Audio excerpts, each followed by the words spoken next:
Willow Creek was an oasis of beige.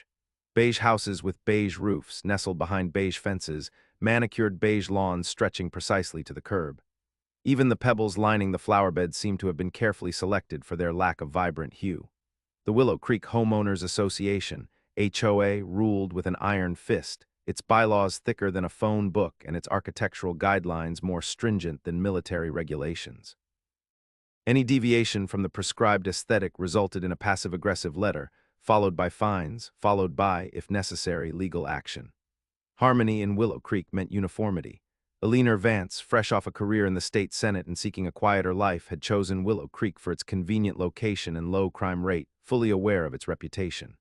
She'd read the HOA rules, of course. Every clause, every subclause, every parenthetical exception. It was a challenge, a game of legal chess she was already preparing to play. Her moving truck, a garish red behemoth in the otherwise muted landscape, rumbled to a halt in front of her newly purchased property. The house itself was naturally beige. Eleanor surveyed the scene, a slight smile playing on her lips. The neighbors, drawn by the unfamiliar engine noise, peeked from behind their meticulously trimmed hedges, their expressions a mixture of curiosity and suspicion. She spent the first few days unpacking, methodically transforming the sterile interior into a home. Photos of her late husband, Thomas, a decorated veteran, found their place on the mantelpiece.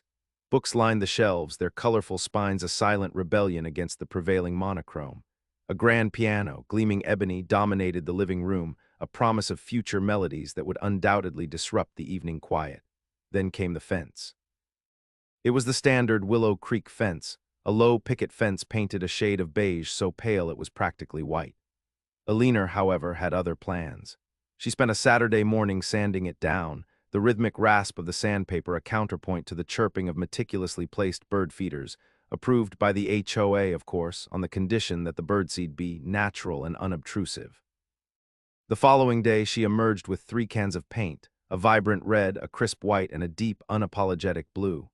The neighbors watched from their windows, curtains twitching as she began to paint. One picket red, the next white, the next blue.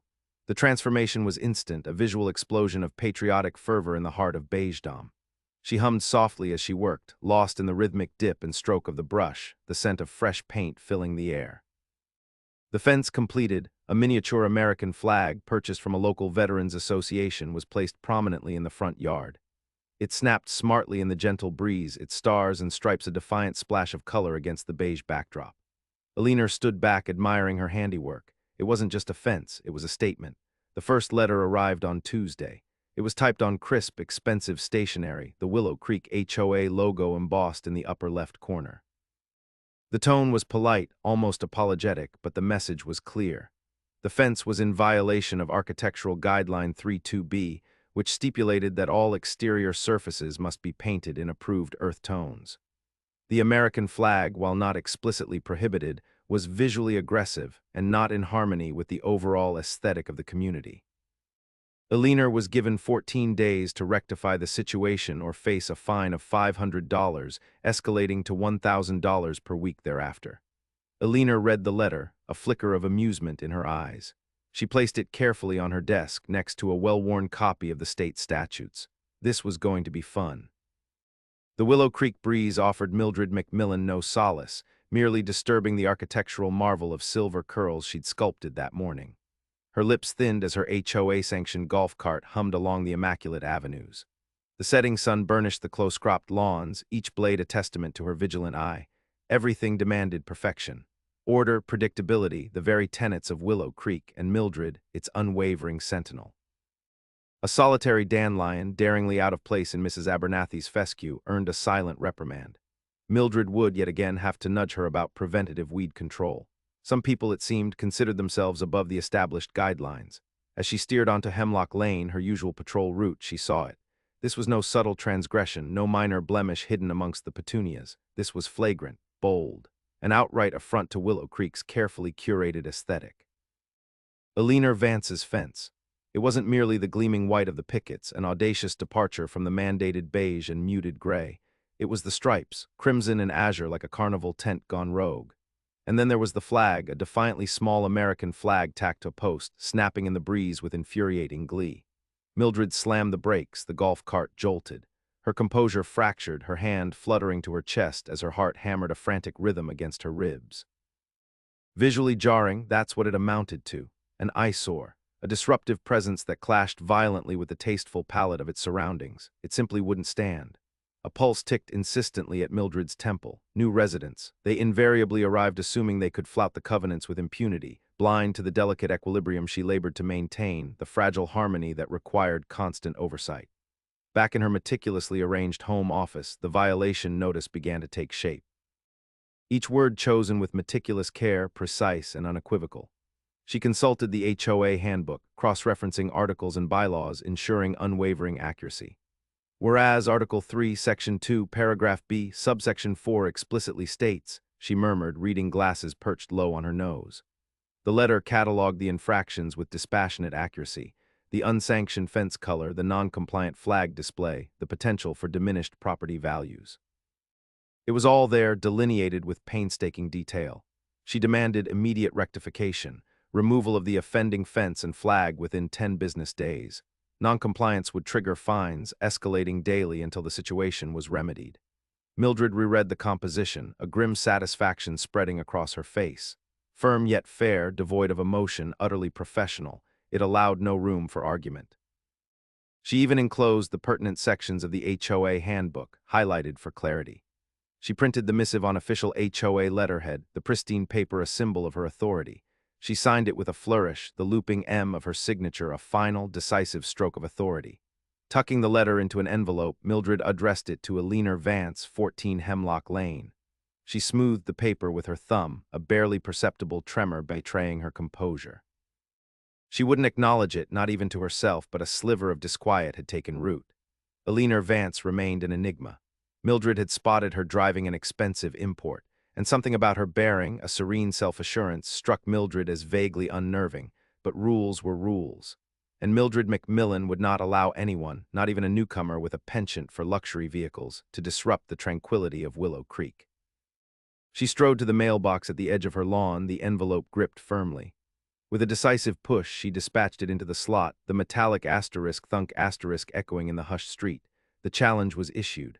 The wheels of justice, or rather the Willow Creek HOA, were now turning. Mildred turned toward her house, the setting sun painting long, looming silhouettes behind her. A sense of accomplishment washed over her, a quiet satisfaction in duty fulfilled. Yet a faint inner voice cautioned her that this was merely the opening salvo. The missive arrived on crisp, ivory paper, each line dripping with calculated civility. Eleanor Vance nearly choked on her coffee as she absorbed its saccharine message. "Esteemed Miss Vance," it began, the words practically oozing condescension, "the Harmony Glen Homeowners Association is dedicated to preserving the aesthetic harmony of our community." Her gaze darted down the page, her brow furrowing. Phrases like visually disruptive, color scheme, and neutral tones leaped out at her like garish billboards in a quaint village. The cause of this offense, her freshly painted fence emblazoned with a lively red, white, and blue, and the small American flag proudly displayed by her entryway. These patriotic expressions, it seemed, were deemed inharmonious. Eleanor scoffed, the letter landing on the granite with a muted thump. Inharmonious. It was merely a flag and a cheerful fence. The previous occupant had favored a dreary beige that swallowed the light, perpetually casting the house in shadow. She had imagined the burst of color would be a welcome change, a beacon of vibrancy. Picking up the letter again, she reread the concluding paragraph. "We respectfully request that you alter the fence to an approved shade and remove the flag within 2 weeks. Noncompliance will result in monetary penalties as stipulated in the HOA guidelines." A wry chuckle escaped her. Penalties. These people had no clue whom they were challenging. She momentarily entertained the fantasy of meekly capitulating, exchanging the spirited red for a drab putty color, lowering the flag with a sigh. The vision was so absurd, so utterly at odds with her very being that she erupted in laughter. She wandered into her study, sunlight bathing the room and illuminating the meticulously arranged bookshelves. Her eyes settled on a shelf of imposing, leather-bound volumes. State law. Years of legislative struggles, negotiated settlements, and triumphs resided within those covers. Suddenly, the amusement ebbed, replaced by a slow burn of indignation. She recalled the countless hours dedicated to drafting and championing the private Patriotic Display Act. It had been a grueling fight, facing resistance from those who feared that allowing flags and similar symbols would lead to visual disarray, and Well, cacophony. She had passionately argued that the right to display patriotism on one's own property was elemental, a linchpin of the freedoms they cherished. She had painstakingly refined the language to shield homeowners from precisely this sort of capricious overreach. Her fingers lingered on the spine of the volume containing the pertinent legislation. She remembered the sleepless nights, sustained by stale coffee and burning conviction, scrutinizing legal precedents, anticipating every potential loophole and objection. She had truly believed she was making a difference, protecting ordinary citizens from petty tyranny. And now this HOA, this coterie of beige enthusiasts, was attempting to dismantle everything she had striven for. The gall, the sheer, breathtaking audacity of it. They hadn't even bothered to do their research, to consult state statutes before issuing their ridiculous decree. A different emotion, colder and more acute than mere anger, began to take shape within her: determination. This was no longer just about a fence and a flag. It was about principle. It was about upholding the law. It was about safeguarding the very freedoms she had sworn to defend. She turned in her chair, her gaze fixed on the framed portrait of her grandmother, a woman who had confronted far graver trials with unwavering resilience. Eleanor squared her shoulders, a familiar sense of purpose washing over her. The HOA had chosen the wrong adversary, and most certainly the wrong senator. She reached for the phone, a flinty gleam in her eyes. It was time to enlighten the Harmony Glen Homeowners Association on the fine points of state law. And perhaps, she mused with a tight smile, it was time to introduce a new measure, one that would unequivocally state that attempts to outlaw the American flag would incur consequences far exceeding a few paltry fines. This was simply unacceptable. The aroma of aged paper and toner hung in Eleanor's study, a familiar comfort usually heralding legislative triumphs, not suburban skirmishes. Her mahogany desk hosted a chaotic spread. The HOA's Articles of Incorporation, their rigid bylaws, the CC and RS, and years of meeting minutes reaching back to 1987. Yellow highlighter blazed across key passages, crimson underlines scored others, and furious notations crowded the margins, punctuated by the insistent clicking of her pen. Beside this scholarly battlefield lay the HOA's missive, a stark white declaration demanding flag removal and fence repainting, dripping with bureaucratic condescension. Eleanor reread the offending paragraph, her jaw a rigid line. Visually aggressive, a dissonance of hues, the sheer gall of it. Her chair groaned a metallic protest as she pushed away from the desk and stretched, feeling the tension coil tight between her shoulder blades. What began as incandescent rage had, over hours, tempered into a strategic burn. This transcended mere aesthetics. It was about principle, about preventing these petty autocracies from steamrolling homeowners' rights. Returning to her legal siege, she zeroed in on procedure. Bylaws mandated a supermajority vote, preceded by 30-day homeowner notification for any alteration to architectural mandates.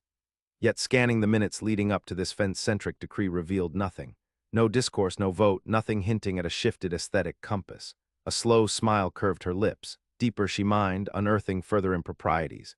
Several board members exceeded term limits, a blatant violation of the articles. One hadn't even been properly nominated. Amateur hour all around. The puzzle pieces clicked into place. This wasn't a simple miscommunication, it was a systematic flouting of their own doctrine. Eleanor tapped her pen, the rhythm now a confident drumbeat accompanying her burgeoning plan. She snagged her laptop and composed 2 emails. The first, to her legislative aide, Sarah, requested a deep dive into state HOA legislation, prioritizing enforcement and homeowner safeguards. The second, to a trusted local journalist, hinted at a Willow Creek story ripe for exposure. Eleanor rose and approached the window, surveying her defiantly patriotic fence. The setting sun painted long shadows across the manicured lawns of Willow Creek, a scene of deceptive serenity. Beneath the surface of identical mailboxes and sprinkler systems, a rebellion was quietly gestating.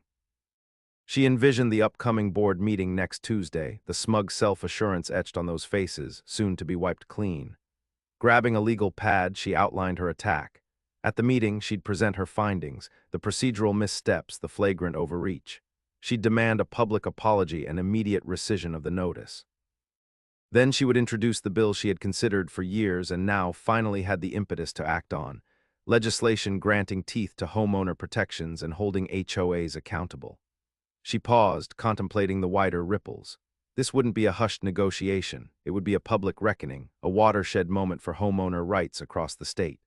And Alina Vance, the state senator with the red, white, and blue fence, was primed for the fray. The dying sunlight caught the lenses of her reading glasses, reflecting a glint of unwavering resolve.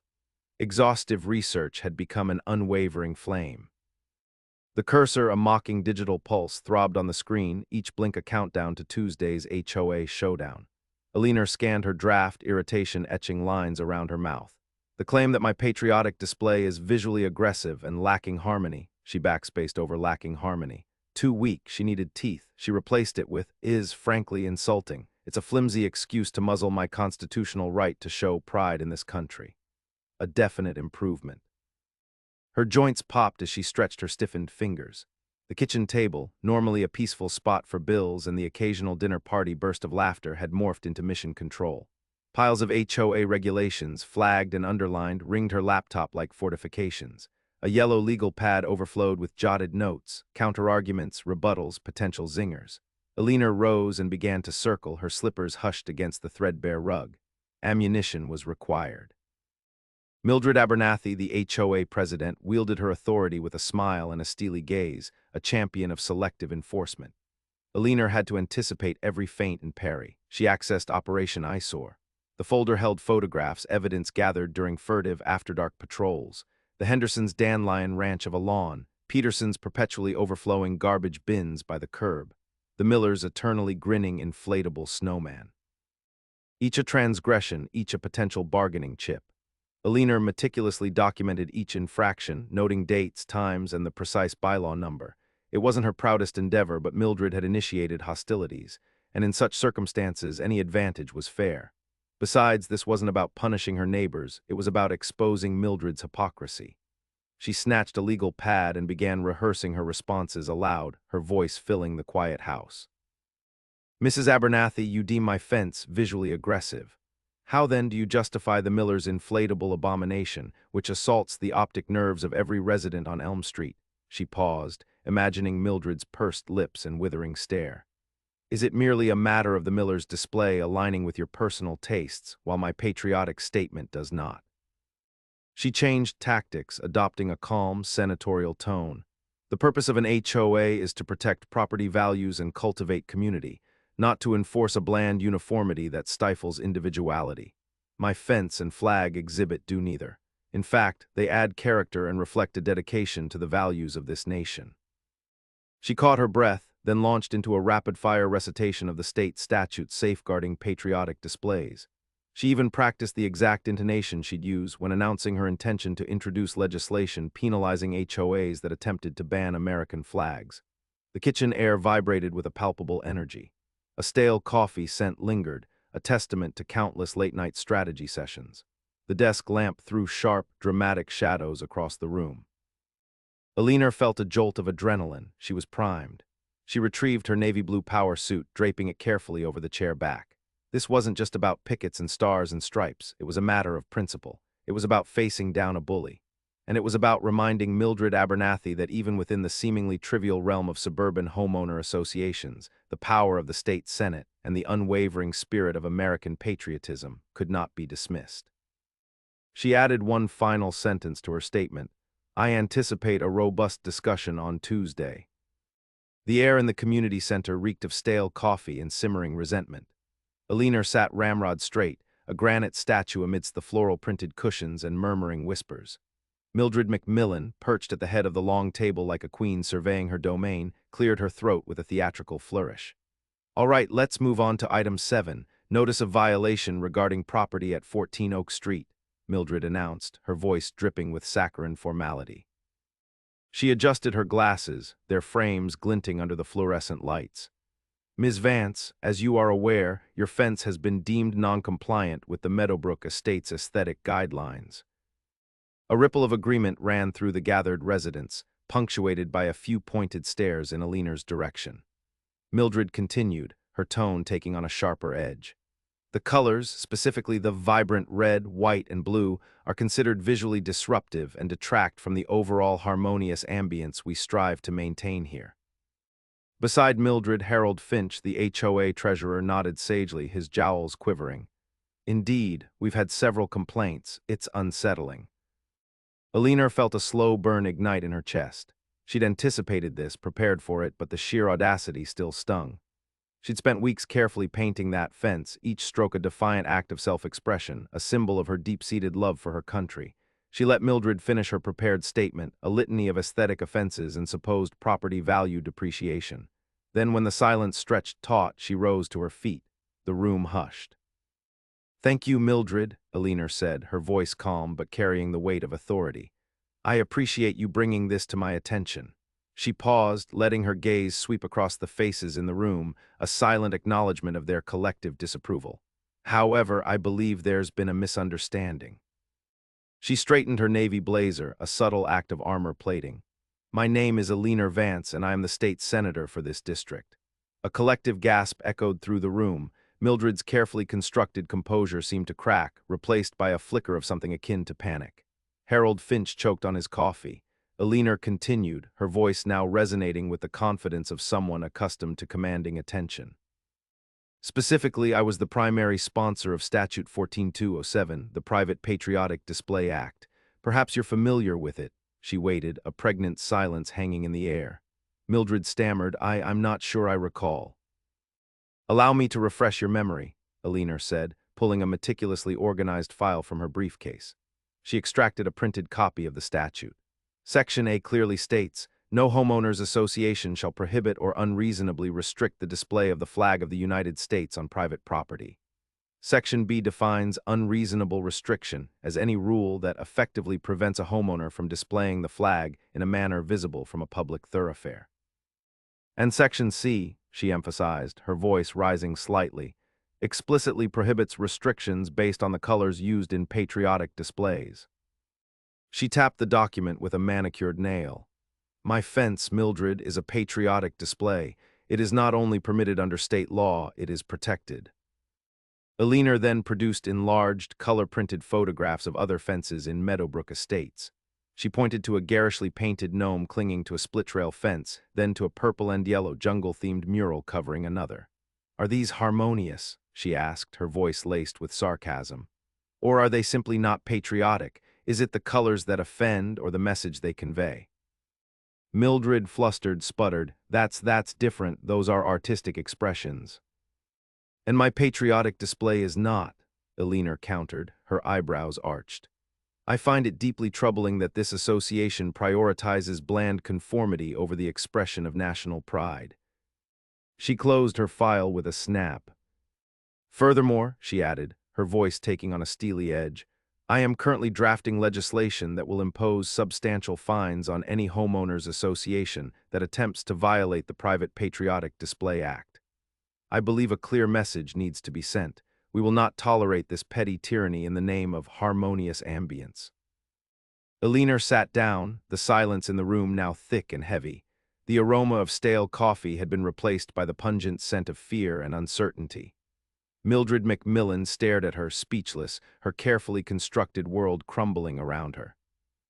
Alina Vance straightened her linen blazer, the crisp fabric a stark contrast to the floral wallpaper of the Willow Creek HOA meeting room. Mildred McMillan, perched at the head of the table, cleared her throat, the sound amplified by the sudden silence. "Senator Vance," Mildred began, her voice a shade too high-pitched, "I believe we've addressed the fence situation. We appreciate your willingness to cooperate." Alina smiled, a slow, deliberate curve of her lips. "Cooperate? Mrs. McMillan, I haven't even begun to cooperate. In fact, I've been rather inspired." She pulled a thick document from her briefcase, the rustle of the paper drawing every eye in the room. "Inspired to introduce Senate Bill 482. It addresses a rather specific issue, overzealous HOAs and the suppression of patriotic expression." A collective gasp rippled through the room. Mr. Henderson, the retired accountant known for his meticulous gardening, choked on his coffee. Mrs. Gable, whose prize-winning roses were the envy of Willow Creek, fanned herself with a pamphlet.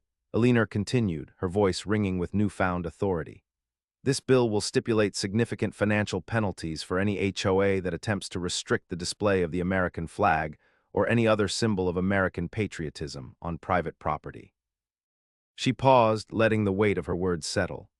Furthermore, it will grant homeowners the right to seek injunctive relief and recover attorneys' fees should they be subjected to such harassment.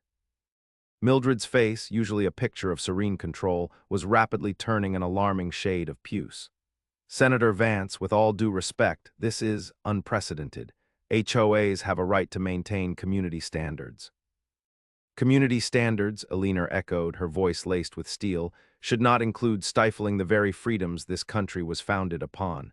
This isn't about aesthetics, Mrs. McMillan, it's about principle. She tapped the bill with her manicured fingernail, and it will be law. The meeting dissolved into chaos. Whispers erupted, arguments flared. Alina watched, a quiet satisfaction blooming within her. This wasn't just about her fence anymore. By evening, the news had exploded. A local reporter, alerted by a disgruntled Willow Creek resident, had broken the story. The headline, splashed across the website of the city newspaper, screamed, "Senator VANCE back against HOA over flag display introduces sweeping new bill."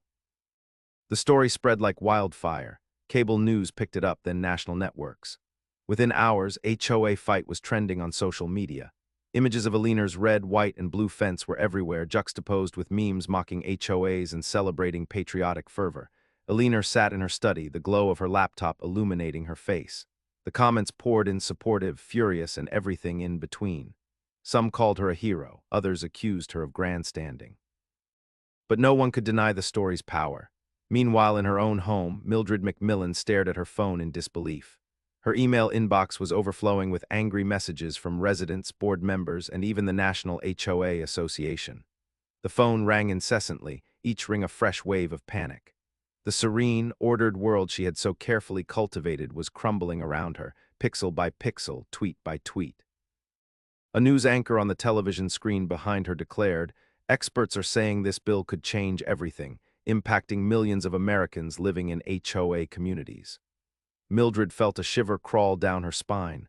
This was bigger than Willow Creek, bigger than anything she could have imagined. The only sound was the ice in her glass rattling as her hands trembled. The television cameras were an execution squad, poised to capture her every flinch. Mildred's smile, stretched tight for the livestream, felt like thin ice about to crack. The town hall seethed with a crowd far exceeding the usual grumblers about petunias and parking. News vans ringed the building. Citizens brandished miniature stars and stripes. Even a knot of veterans stood at attention in their finest regalia. A low, guttural growl pulsed through the hall. It began as a whisper of dissent, a few nastygrams Barb's traded on the HOA forum. Then came the news pieces, the televised interviews, the full-blown social media inferno, and now this public reckoning. "Order, order!" The gavel's sharp rap was swallowed by the throng's restless drone. Harold, ever the fretful treasurer, mopped his brow. Beatrice, the secretary, stared fixedly ahead, her lips a bloodless line. Only Arthur, the VP, seemed amused, a smirk playing on his lips that stoked Mildred's simmering rage. "As president of the Willow Creek Homeowners Association," Mildred started, her voice betraying a slight tremor, "I wish to reassure everyone that we are deeply committed to the equitable application of our community guidelines." A tidal wave of jeers crashed over her. A voice roared, "Tell it to Vance." Mildred's throat constricted. Vance. The name slithered through her thoughts like a serpent. She, written the senator off as a dewy-eyed do-gooder with nothing better to occupy her time. Now that perceived weakness was poised to drown them all. The legal team, a pair of somber figures from a firm specializing in community law, had arrived earlier, radiating an aura of doom. They'd spent hours outlining the possible fallout, lawsuits, crushing penalties, even the total dissolution of the HOA. "The image is catastrophic, Mrs. McMillan," the younger lawyer, Ms. Chen, declared, her tone dripping with thinly veiled contempt. "You're battling the flag in an election year. It's suboptimal." The senior partner, a man whose face seemed permanently molded into a scowl, was even more blunt. "Senator Vance isn't just threatening fines, Mrs. McMillan. She's proposing legislation that could rewrite the rules of engagement for HOAs across the state. This could be the opening salvo in a full-scale war." Mildred had insisted they challenge it, file an appeal, unearth some legal loophole. They had merely offered rueful shakes of their heads. The precedent was damning. Now, facing the hostile mob, she knew they were right. Her grip tightened on the podium until her knuckles gleamed white. The prepared statement felt like a stone lodged in her throat. "Given the recent chain of events," she continued, her voice gaining a measure of strength. And after due deliberation, the Willow Creek Homeowners Association wishes to offer a formal apology to Senator Eleanor Vance. A fresh chorus of catcalls erupted. A wadded newspaper bounced harmlessly off the podium's edge. The notice of violation regarding her property's fence and flag display has been withdrawn. We concede that Senator Vance's display adheres completely to all applicable ordinances. She paused, forcing herself to meet the unwavering gaze of the cameras. Moreover, we pledge to reassess our community guidelines to guarantee their conformity with the principles of patriotism and reverence for our national emblems. It was a charade, of course. Mildred had every intention of fighting back, of clawing her way back to control, but for now, she needed to play the part of the humbled autocrat. We sincerely regret any affront our actions may have caused. The apology hung, fragile and unconvincing, in the charged atmosphere. The clamor gradually died down, replaced by a tense hush. Mildred knew this wasn't a resolution. It was merely a temporary truce.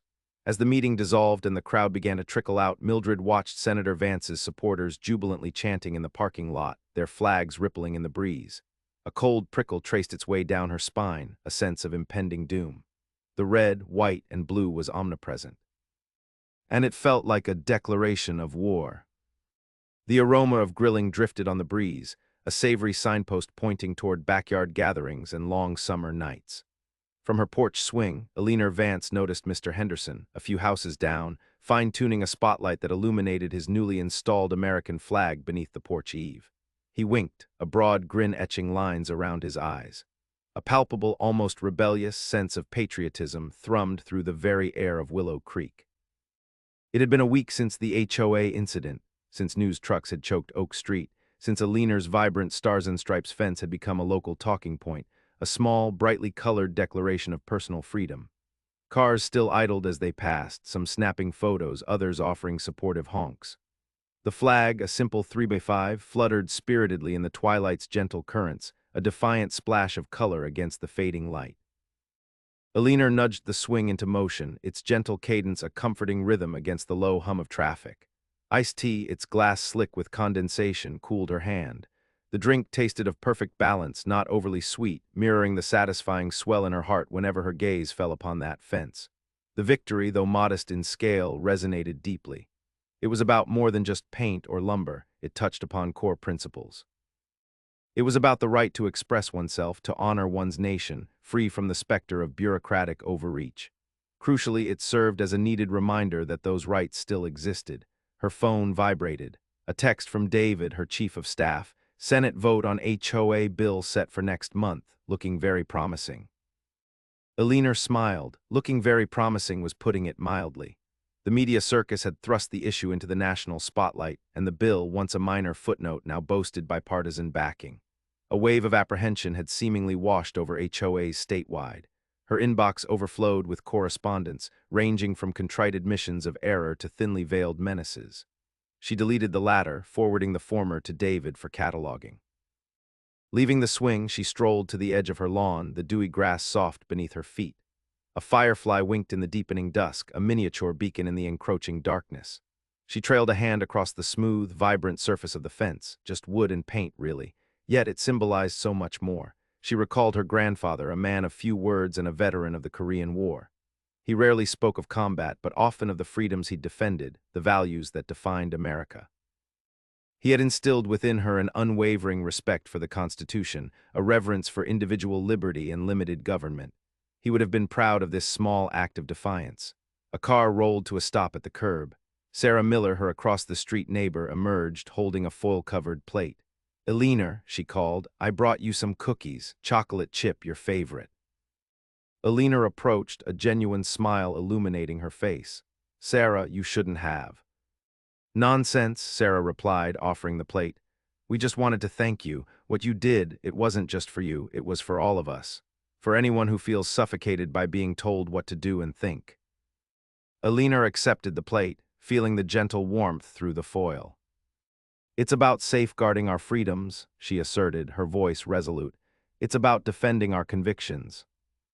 They chatted for a while, discussing neighborhood affairs, the impending Senate vote, and the outlandish HOA regulations that seemed to sprout like unwanted weeds.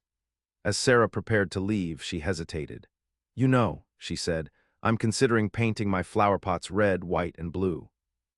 Eleanor chuckled. "I think that's a splendid idea." Back on the porch, Eleanor savored a cookie, the rich chocolate melting on her tongue. She gazed at her fence, the flag, the shadowy houses that lined the street. Willow Creek was just a tiny slice of the nation, a peaceful suburb inhabited by ordinary people living ordinary lives. But it was also a place where freedom held meaning, where citizens valued their rights, where a brightly painted fence could evolve into a symbol far grander than its humble components. The battle was far from concluded naturally. The HOA bill represented only a skirmish. Future struggles awaited, future challenges to individual liberty. However, as Eleanor lifted her gaze to the night sky, to the countless stars shimmering above, a wave of hope washed over her. As long as people were willing to champion their beliefs, as long as they remained dedicated to protecting their freedoms, the future of America and communities such as Willow Creek would remain luminous. And perhaps, just perhaps, she could help ensure that future featured a brighter hue of red, white, and blue.